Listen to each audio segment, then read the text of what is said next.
झांसी में बुधवार की सुबह आधा दर्जन नामी बिल्डर्स के घर सुबह एक साथ इनकम टैक्स की टीम पहुंची और टीम ने अंदर पहुंचकर कागजात की जांच की।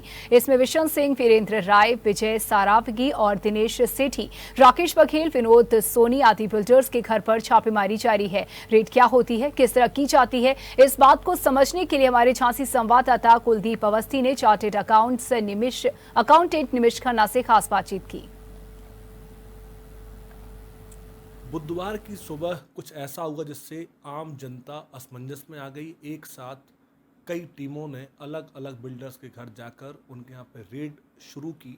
एक साथ कई पुलिस वाले जब घरों के अंदर एंटर हुए तो लोगों को लगा कि ये लोग कौन है, ये समझने के लिए बाद में ये सामने आया कि ये सारे लोग आयकर विभाग से हैं, जिन्होंने घनाराम कंस्ट्रक्शन के बिशन सिंह के यहाँ, विजय सरावगी के यहाँ, वीरेंद्र राय के यहाँ पर रेड डाली। इसके अलावा 3 और लोग भी हैं इनके यहाँ पर रेड डाली गई है। रेड डलती कैसे है, रेड होती क्या है, समझने के लिए बात करेंगे एक्सपर्ट सीए निमिष खन्ना से।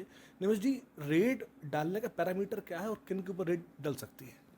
इनकम टैक्स डिपार्टमेंट ने इंटेलिजेंस सेल्स होती हैं जिनके पास पूरे रिकॉर्ड्स रहते हैं हर एक इंडिविजुअल की, कि भाई वो कितना का मतलब उनका क्राइटेरिया रहता है कि भाई वो कहीं अपनी आय से ज़्यादा एक्सपेंडिचर तो नहीं कर रहे हैं, या फिर कोई इलीगल प्रॉपर्टी तो नहीं उन्होंने ख़रीद रखी है, या इलीगल इन्वेस्टमेंट्स तो उन्होंने नहीं कर रखे हैं। तो ये सारी चीज़ें जब इनकम टैक्स डिपार्टमेंट सर्कुलेट करता है, उनका रेड फ्लैग होता है कि भाई ये चीज़ें इनके पास ज़्यादा हैं, तो उस बेसिस पे रेट का क्राइटेरिया सेट होता है और उसी हिसाब से लोग भी डिसाइड होते हैं कि इनके यहाँ रेट डालनी है और इनके यहाँ नहीं। निमिष जी, कौन रेड को कंडक्ट करता है, कैसे ये प्लान होता है और फिर कार्रवाई होती है?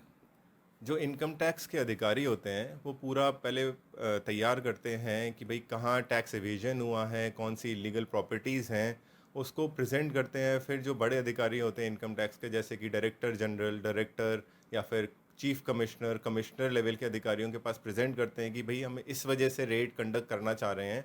और वो अगर उससे सेटिस्फाइड होते हैं कि हाँ ये डॉक्यूमेंट्स में त्रुटि पाई गई है, तो उनको वो परमिशन दी जाती है कि हाँ आप जाके रेड इनके यहाँ कंडक्ट कर सकते हैं। आज मैंने जब सुबह बात करने का प्रयास किया टीम से तो उन्होंने कहा कि सारी चीज़ें प्रोसीडिंग में हैं, अभी हम आपको कुछ भी बता पाने में असमर्थ हैं। तो मैं ये जानना चाहता हूँ कि जो अधिकारी होते हैं उनकी पावर क्या होते हैं रेड के दौरान? रेड के दौरान अधिकारियों की पावर बहुत दे रखी है गवर्नमेंट ने। वो आपके घर में घुस मतलब घर में जा सकते हैं, ऑफिस में भी एंटर कर सकते हैं। कोई आपका ऐसा लॉकर है या कुछ है जो आप पहले तो वो बोलते हैं कि आप उसे ओपन कर लीजिए, बाई चांस आप उसे ओपन नहीं करते हैं तो उसे तोड़ भी सकते हैं। आपकी अनअकाउंटेड जो भी डायरीज़ होती हैं या पर्सनल डायरीज़ होती हैं, स्टोरेज डिवाइसेस होती हैं, वो सब वो जब्त कर सकते हैं, सारी चीज़ें सीज़ कर सकते हैं। निमिष जी, इसके पहले जब रेड डली है कभी झांसी में तो 2 से 3 दिन लगते हैं इस रेड के दौरान। तो इसमें किस तरह के सीज का इसमें क्या प्रावधान होता है, सीज कौन सी चीज़ें हो सकती हैं? इनकम टैक्स जो भी अनअकाउंटेड कैश होता है आपका, या ज्वेलरी होती है, या स्टोरेज डिवाइसेस हैं आपकी, या फिर जो भी बुक्स ऑफ अकाउंट्स हैं, डॉक्यूमेंट्स हैं, वो सारी चीज़ें सीज़ कर सकता है। वो प्रॉपर अकाउंटिंग के साथ उसमें आइडेंटिफिकेशन मार्क्स लगा के उसके बाद सीज़ कर सकता है।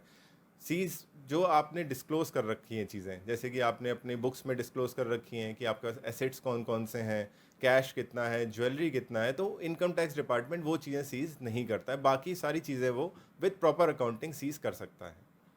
तो अघोषित संपत्ति को इस दरमियान देखा जाता है कि कौन कौन से डॉक्यूमेंट के आपने बताया है, क्या छुपाया है। इसके अलावा निमिष जी, एक आखिरी क्वेश्चन आपसे ये कि रेड के बाद जो अमाउंट सामने आता है कि ये घोषित था या ये अघोषित था, उस पर टैक्सेस कैसे लेते हैं आप लोग? गवर्नमेंट जो अधिकारी होते हैं वो बताते हैं कि भाई आपका इतना हमें अनडिस्क्लोज अमाउंट पता लगा है। अगर एसएससी जो भी जिनके यहाँ रेट डलती है, अगर वो उसको मान लेते हैं कि हाँ हमारी इतना घोषित मतलब इतना इनकम हमने डिस्क्लोज नहीं करी है, उस पर प्रॉपर टैक्सेस पे करने के लिए राज़ी हो जाते हैं और उसका रिटर्न फाइल करने लगते हैं जो भी डेट दी जाती है अधिकारियों के द्वारा, तो 107% की गवर्नमेंट ने टैक्सेस प्लस पेनल्टीज रेट बना रखे हैं। लेकिन अगर दूसरा उसका नज़रिया है कि अगर एसएससी रेडी ही नहीं होता है कि भाई हमें ये जो आप बोल रहे हो ये अनडिस्क्लोज इनकम ये हमारी है ही नहीं, और बाद में वो डिस्क्लोज मान लिया जाता है कि हाँ भाई ये इनकी थी, तो 137% तक की टैक्स और पेनल्टीज गवर्नमेंट वसूलती है। हालांकि ये बिशन सिंह, वीरेंद्र राय, विजय सरावगी, दिनेश सेठी, राकेश बघेल जैसे बड़े नाम हैं, ये लोग अपना सारा काम पूरा करते हैं, लेकिन फिर भी जो कुछ कन्फ्यूजन्स था उसके अंदर ये कार्रवाई की जा रही है।